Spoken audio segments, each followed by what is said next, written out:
जगद्गुरु रामानंदाचार्य नरेंद्राचार्यजी यांच्या पादुका दर्शन सोहळ्याने बदनापूर नगरी दुमदुमली।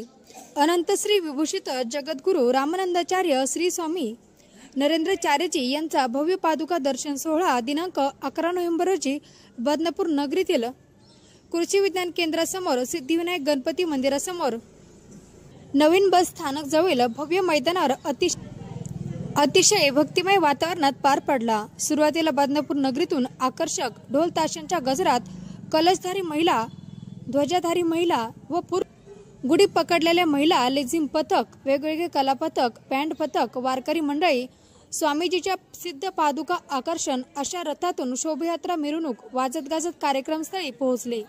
त्यानंतर लगेच आरती होऊन लोकप्रतिनिधींच्या उपस्थितीत जगद्गुरु नरेंद्राचार्य महाराज संस्थानाच्या सामाजिक कार्यक्रमाअंतर्गत 43 गरीब व गरजू महिलांना शिलाई मशीनचे वाटप करण्यात आले व लगेच सिद्ध पादुकाचे सामूहिक गुरुपूजन करण्यात आले।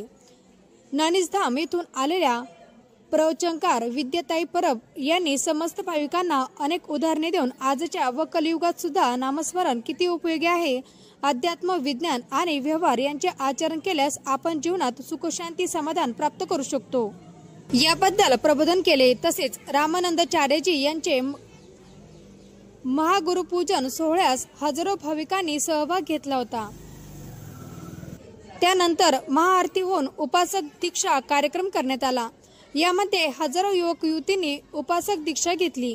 या कार्यक्रमाला बदनापूर विधानसभा मतदारसंघ आमदार नारायणभाऊ कुचे साहेब, माजी आमदार कैलास गोरंट्याल, विलास जराड, नगराध्यक्ष सय्यद मुजमिल, उपनगर अध्यक्ष प्रोटोकॉल सेक्रेटरी सुभाष जोजारे साहेब, मराठवाडा सहपीठ प्रमुख विजय देशपांडे साहेब, जालना जिल्हा निरीक्षक दत्त घरत साहेब, जिल्हाध्यक्ष नवनाथ पवार असे अनेक क्षेत्रातील अनेक मान्यवरांची कार्यक्रमाला उपस्थिती दर्शवली। कार्यक्रमाची सांगता पुष्पवृष्टी व फटाक्यांच्या आतिषबाजीने करण्यात आली। सर्व भाविक भक्तांना महाप्रसाद वाटप करण्यात आला।